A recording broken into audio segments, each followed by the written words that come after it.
The issue of women's representation in Parliament is one that is at the fore of the community that deals with democracy and democratic practice.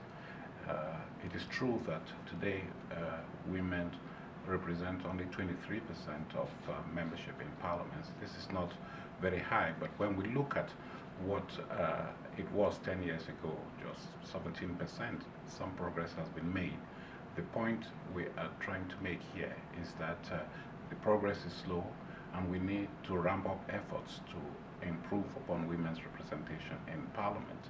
There are a number of measures out there that have proven their worth, and we think that if this could be scaled up in terms of quotas, reserved seats, but also devising laws that are favorable to women's political representation, looking at those cultural attitudes and traditions that inhibit participation of women in politics. I think that if all of these efforts could be scaled up, this would contribute significantly to the improvement of women's political participation. And when we talk about gender equality in politics, we're not talking of 23%, 77%, we are talking of 50-50, that is parity. That is what we should be aiming for.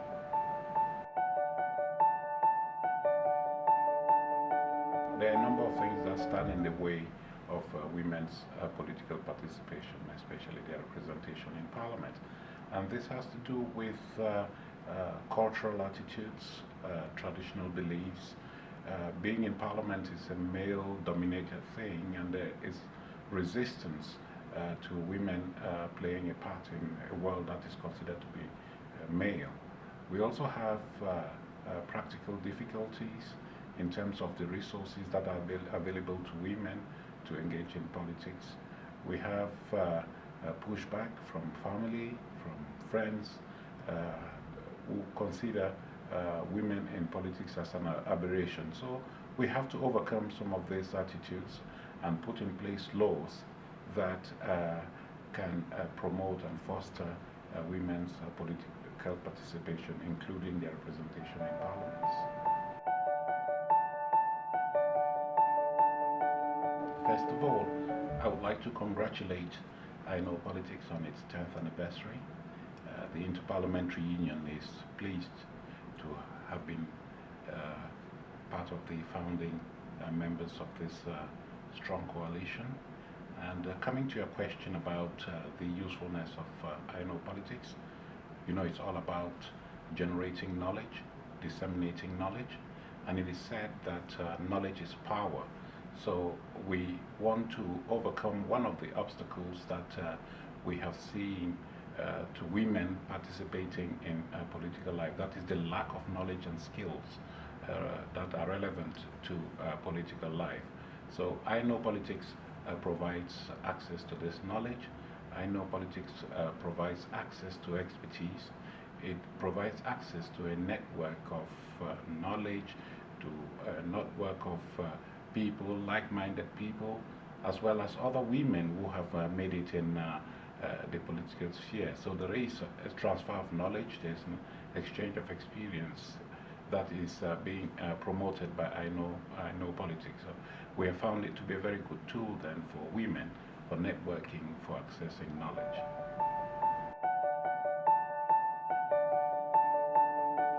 We must say that up until the IPU did its study last year in October, we didn't know the extent of violence against women in politics.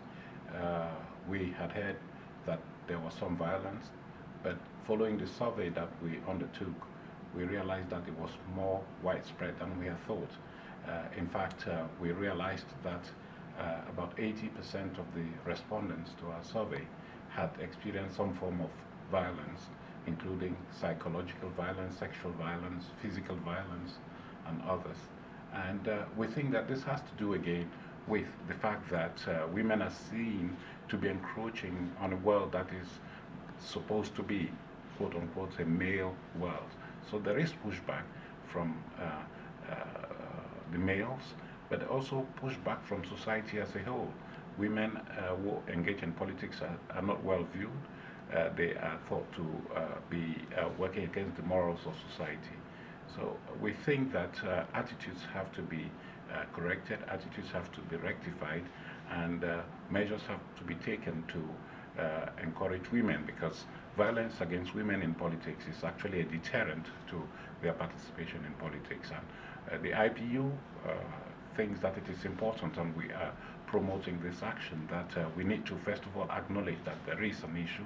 We need to name it, we need to shame it, and we need then to encourage the various stakeholders to take resolute action to resolve it. And that is why we are conducting research, and we are expanding this research to parliamentary staff, not only to members of parliament, but also parliamentary staff. We are looking at good practices. We take the example of Canada, for instance, that has developed a pledge that members of parliament undertake not to display any sexism whatsoever in parliament. And this code of conduct is signed up to by all the members of parliament in Canada. This is good practice that has to be emulated, replicated in other countries. We need to put in place mechanisms in parliament policies that address the issue of sexism.